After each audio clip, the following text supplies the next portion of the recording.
Hey everyone from suburban Atlanta, and there are people who are just absolutely shocked. And the verdict in the shooting of Kathryn Steinle has been a talk around here. I went to the gym, and look, this area is known as part of the Bible Belt South, and it has a number of people, large number, who are known for being conservative.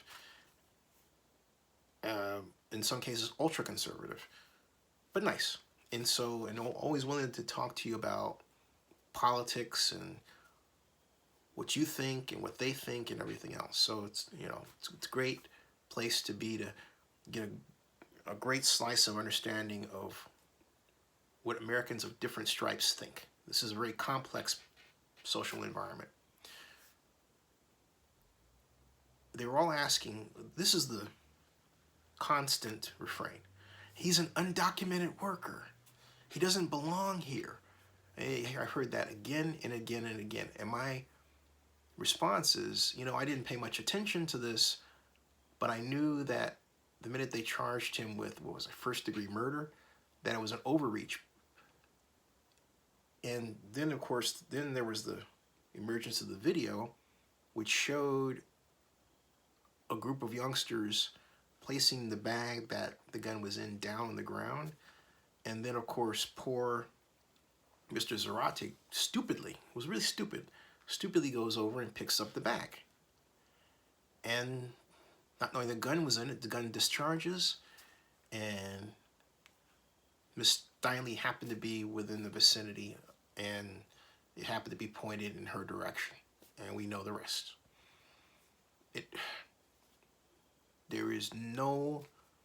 There's nothing you can say that would calm the nerves of the family of Kathryn Steinle. Nothing. And friends. Nothing.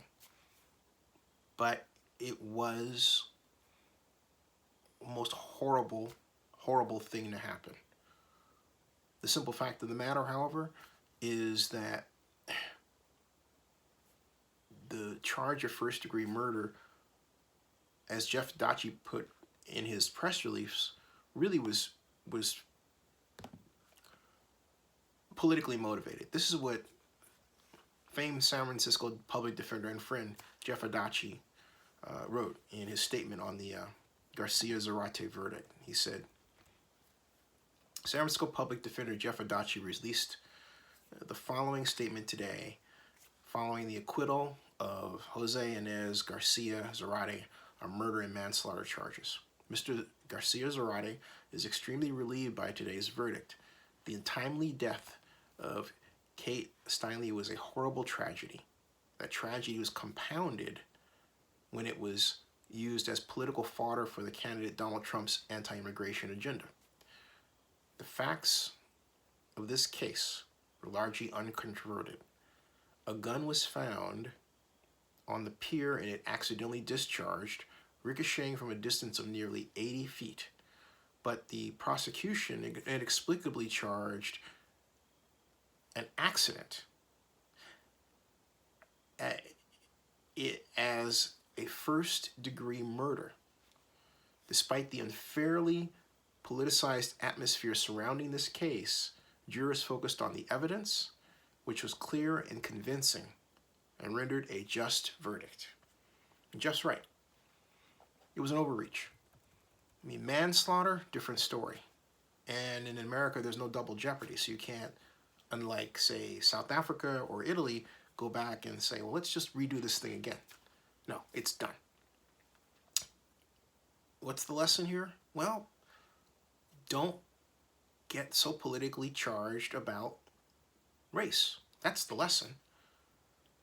Because all I've heard again and again and again is, he doesn't belong here. He should have been deported. And I keep saying, you missed the point. And I said to one person, look, that could be you. Let's say you visited the Bay Area and you went to Alioto number 9, had a great dinner, margarita or a cocktail, maybe a little schnockered, went and sat down, and you just innocently picked up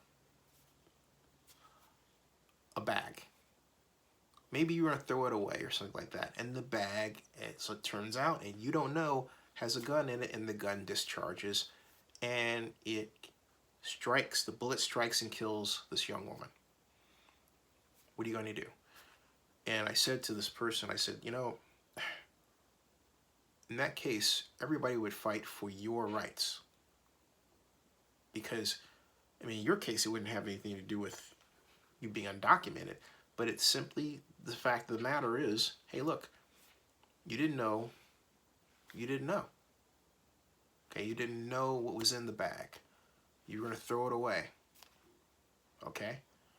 You didn't know. But in Mr. Zarate's case, it became, because he killed a blonde white girl, all right, it became an issue of this Latino homeless man killing this blonde American white girl. That's really what the issue was. For people, that's what people got upset about. But that wasn't what happened. What happened was you had a very innocent, down on his luck person who picked up something innocently, and it just so happened to have a gun that discharged and struck this woman. He had no intention of killing her. None. None at all. So here comes a prosecution full of piss and vigor because they're all upset over the Latino white thing, and they go for first-degree murder, and they don't get it. And that's what happened. That's simply what happened. Subscribe to Zinni62 and stay tuned. See ya.